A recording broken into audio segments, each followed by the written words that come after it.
Hello' everyone, কি খবৰ আপোনালোকৰ? আশা কৰিছোঁ আপোনালোক সকলো ভালে কুশলে আছে। ভিডিঅ'টো দেখি ধৰিব পাৰিছেনে বাৰু? এইখন আচলতে আমাৰ পুৰণা গোসাঁই ঘৰখন আছিলে আৰু বহুত মৰমেৰে আচলতে ৰাখিছিলোঁ আৰু এতিয়া এইখন ভাঙিবৰ দিন আহিল। গতিকে এয়া এতিয়া আমাৰ ঘৰৰ কাম যিহেতু চলি আছে, এইবাৰ এইখিনি কমপ্লিট কৰিব আৰু গতিকে গোসাঁই ঘৰৰ ভাগ পুৰণা থাপনাখন আচলতে ভঙা হৈছে আৰু এয়া নতুনকৈ বনাব। আৰু এইখিনি ভিডিঅ' আচলতে মই জুন মাহৰ পৰাই অকণ কৰি ৰাখিছিলোঁ, যিহেতু এইখিনি আমাৰ স্মৃতি হিচাপে থাকি যাব ভিডিঅ' আকাৰতে। ভাবিলোঁ আজি আপোনালোকৰ লগতো সেইখিনিকে শ্বেয়াৰ কৰোঁ। গতিকে আপোনালোকে ভিডিঅ'টো শেষলৈকে চাওকচোন, আমাৰনো ঘৰখন কিমান দূৰ আগবাঢ়িছে বনোৱা। আৰু যদিহে মোৰ চেনেলটো প্ৰথমবাৰৰ কাৰণে চাই আছে তেনেহ'লে প্লিজ লাইক, কমেণ্ট আৰু ছাবস্ক্ৰাইব কৰি থৈ যাবলৈ নাপাহৰিব। আমাৰ আচলতে নতুনকৈ গোসাঁই ঘৰ লোৱা অনুষ্ঠান পতা হ'লেই। আপোনালোকে যদি প্ৰথমবাৰ চাই আছে তেনেহ'লে নাভাবিব যে আমাৰ নতুন ঘৰতে আচলতে গোসাঁই ঘৰ ভাগ যোৱা বছৰেই আমি পাতি লৈছোঁ আৰু তাৰপিছতহে এই ভাগ এতিয়া ভাঙিবলৈ আৰম্ভ কৰিছোঁ। আৰু যিহেতু ইয়াত এতিয়া ৰুম হ'ব, গতিকে আৰু সেইকাৰণে পুৰণাখন ভাঙি দিয়া হ'ল। আৰু এয়া দেখিছেনে, এয়া আমাৰ বেচিনৰ পানীৰ পাইপৰ কামো কৰি থকা হৈছে।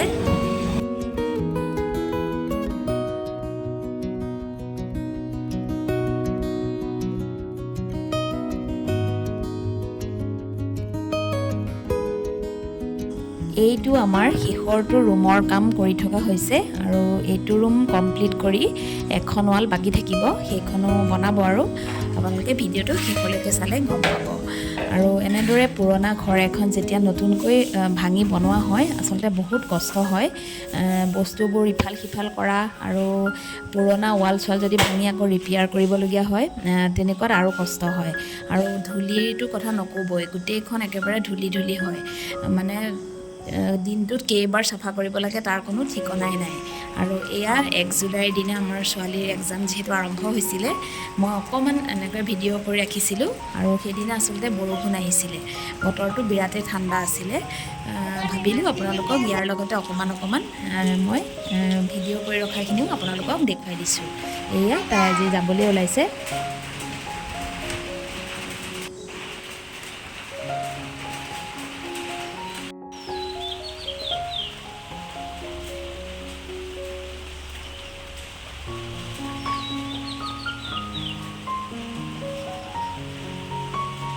হ'ল ভালো হৈছে।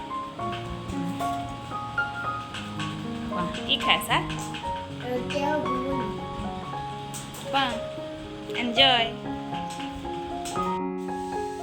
আমাৰ ছোৱালীয়ে এয়া বহুদিনৰ আগতেই ক্লে দি পেলাই এনেদৰে পুতলা বনাইছিলে আৰু এটা আচলতে স্পাইডাৰমেন চাগে। আৰু এয়া দেখিছেনে, আনাৰস, আম, তিমি মাছ আৰু এয়া শিৱৰ মূৰ্তিও বনাইছিলে।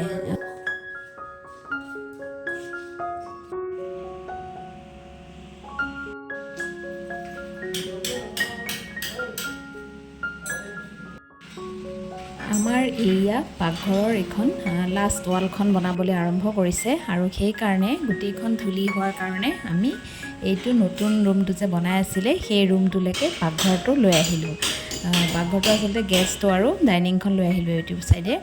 আৰু এতিয়া ইয়াতে ভাত বনাই আছোঁ, যিহেতু ইয়াত এতিয়া মিস্ত্ৰীৰ কাম নোহোৱালৈকে ইয়াতে কৰি থাকিব।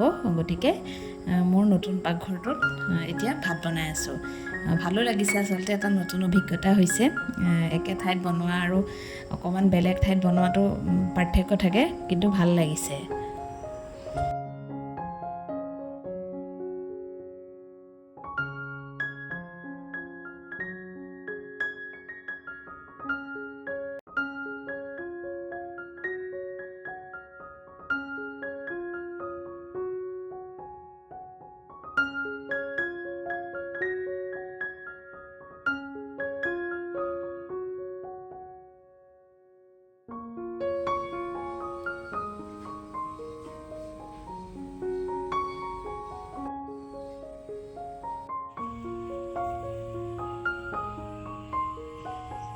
এয়া আজি আমাৰ মিস্ত্ৰীসকলৰ শেষৰ দিনাৰ কাম আৰু এই খুঁটাকেইটা আচলতে কৰিবলৈ আছিলে আৰু এয়া কালি ঢালিছিলে আৰু আজি এইকেইটা প্লাষ্টাৰ কৰিলে আৰু বাকী দুটা আজি ঢালি থৈছে সেয়া পিছতহে খুলিব আৰু কেইদিনমানলৈ মিস্ত্ৰীসকল নাহে সিহঁতৰ আচলতে ঘৰত কিবা কিবি কাম অলপ আছে সেইকাৰণে এসপ্তাহমান গেপ দি ইয়াৰ পিছত টাইলছৰ কাম কৰিব আৰু আপোনালোকক এইকেইটা কৰিছিলে যিহেতু আজি শেষৰ দিনা মই আপোনালোকক দেখুৱাই দিলোঁ ৰ'ব এতিয়াই পিছে ভিডিঅ'টো শেষ হোৱা নাই এইখন দেখিছেনে আমাৰ দেউতাৰ শাকনি বাৰীখন আপোনালোকক বহুত দিন দেখুৱাই নাই নহয় আৰু এয়া দেখিছে এয়া আমাৰ ভেন্দি গছ এয়া 3 জোপা মানেই হৈছে কিন্তু এটা দুটাকৈ খাবলৈ ওলাই আছে আৰু আনপিনে ভাতকেৰেলা তিয়ঁহ জিকা তিতা কেৰেলা সকলোখিনি একেলগে দেউতাই আচলতে লগাইছিলে আৰু বডিমাহো আছিলে বডিমাহৰ গছ আৰু এইজোপা দেখিছেনে এইজোপা আচলতে কুনকুনি জলকীয়া